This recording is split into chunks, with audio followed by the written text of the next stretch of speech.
Shalom Bapak Ibu Saudara yang dikasihi Tuhan. Seri pengajaran hari ini berjudul Berkomunikasi dengan Tuhan. Kata Yesus kepadanya, "Akulah jalan dan kebenaran dan hidup.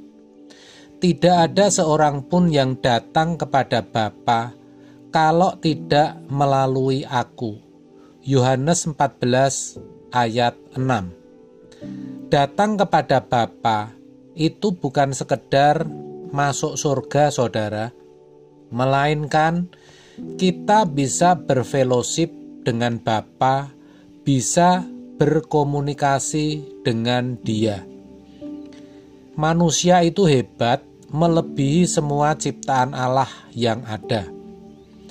Karena hanya manusia yang diberi Tuhan komponen seperti yang dimiliki Allah, yaitu pikiran dan perasaan.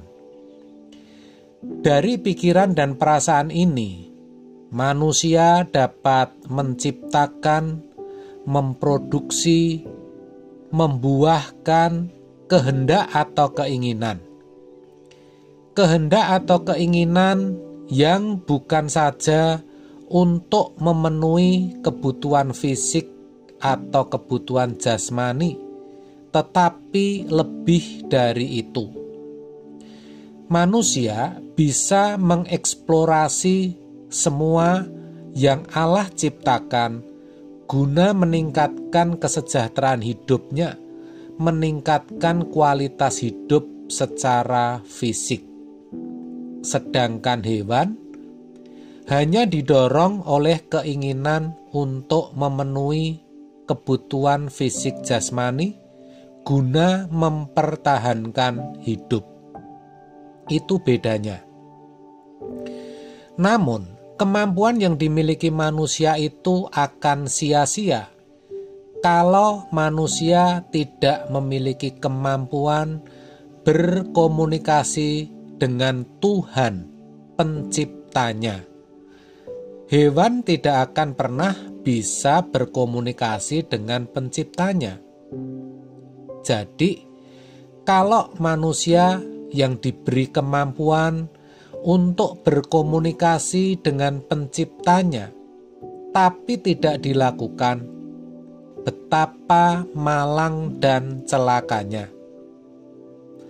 Tapi kenyataannya, sejak jatuh dalam dosa, standar hidup manusia menjadi begitu rusak, jauh dari standar yang Allah kehendaki, sehingga manusia tidak bisa berkomunikasi secara ideal dengan Allah. Anehnya, mereka merasa sebagai manusia normal yang beradab dan santun. Saudara, di Perjanjian Lama kita menemukan tokoh-tokoh iman yang bisa dijadikan sahabat Tuhan. Tetapi mereka bukanlah orang-orang ideal yang sesuai dengan maksud Allah menciptakan mereka pada mulanya. Walaupun mereka ada di bawah standar, namun Allah sangat bertoleransi terhadap mereka. Tuhan menghargai kelebihan yang mereka miliki. Misalnya, Abraham yang memiliki iman luar biasa, tetapi jika ditinjau dari standar moral kesucian umat Perjanjian Baru, Abraham tidak mencapainya. Kok bisa? Sebab selain 2 istri, Abraham juga memiliki gundik-gundik. Di sini kita lihat betapa hebat umat Perjanjian Baru yang hendak dikembalikan ke rancangan Allah semula atau diselamatkan. Artinya dikembalikan ke rancangan Allah semula supaya menemukan kembali atau meningkatkan kualitas hidup.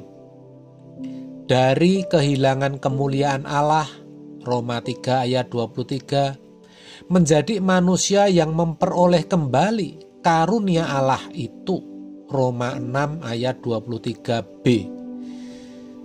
Karunia Allah artinya kemuliaan Allah yang ukurannya adalah moralitas kesucian dalam standar Allah. Ini luar biasa. Dulu kita tidak mengerti, kita jatuh bangun, rekam jejak kita buruk. Tetapi semakin kita mengerti kebenaran, kita makin melihat standar ini. Kita jadi mengerti kalau Tuhan Yesus berkata, "Akulah jalan dan kebenaran dan hidup."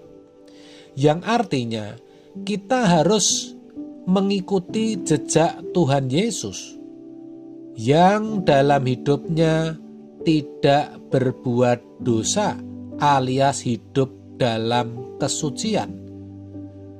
Kita bersyukur sebab Tuhan menuntun kita mencerahi pikiran kita sampai kita mengerti bahwa kesucian itu ternyata bisa kita capai.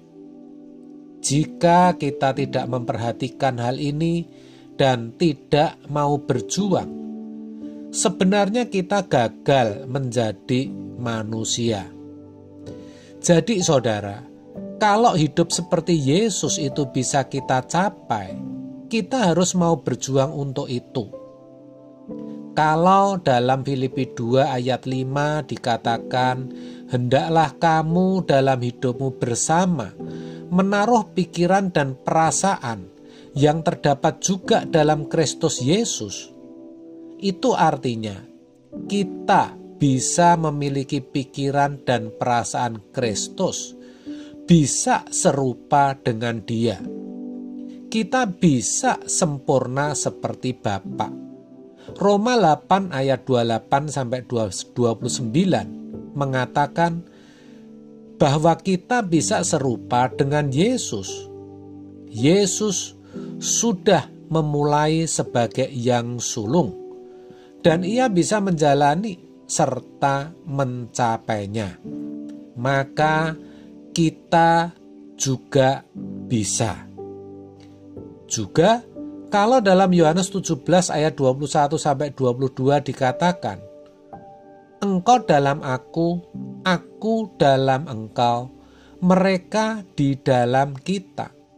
Itu berarti Yesus memiliki persekutuan dengan Bapa, bisa berkomunikasi dengan Bapa, karena Yesus bisa mengimbangi kesucian Allah. Maka jika kita mengikuti jejak Yesus, yaitu memiliki moralitas kesucian seperti Yesus, artinya tidak berbuat dosa, hidup dalam kebenaran, maka kita juga bisa tinggal di dalam Bapa, berfellowship dan berkomunikasi dengan Bapa. Iya, karena Dia adalah Bapa kita. Saudara, kalau jujur, banyak di antara kita yang telah menyia-nyiakan waktu dan kesempatan, sehingga dengan usia yang mestinya kita lebih dewasa dari hari ini, tetapi kita tidak mencapai kedewasaan tersebut. Memang Tuhan tidak memaksa kita menjadi dewasa. Tuhan itu lembut jika berbicara, sampai-sampai kita tidak mendengar dan menganggap itu hal yang tidak penting dan bukan prioritas. Lalu film, jalan-jalan, hobi, dan berbagai kesenangan kita jadikan lebih penting dari Tuhan. Kita berinteraksi dengan pasangan hidup, orang tua, anak, tetangga, rekan, sahabat, juga dengan berbagai benda yang menjadi kesenangan. Tetapi kita tidak berinteraksi dengan Allah yang hidup. Kalau itu terus kita lakukan, kelak kita pasti menyesal. Maka berubahlah, berjuanglah untuk berkomunikasi dengan Dia, dengan Tuhan, Sang Pencipta kita. Amin. Tuhan Yesus memberkati.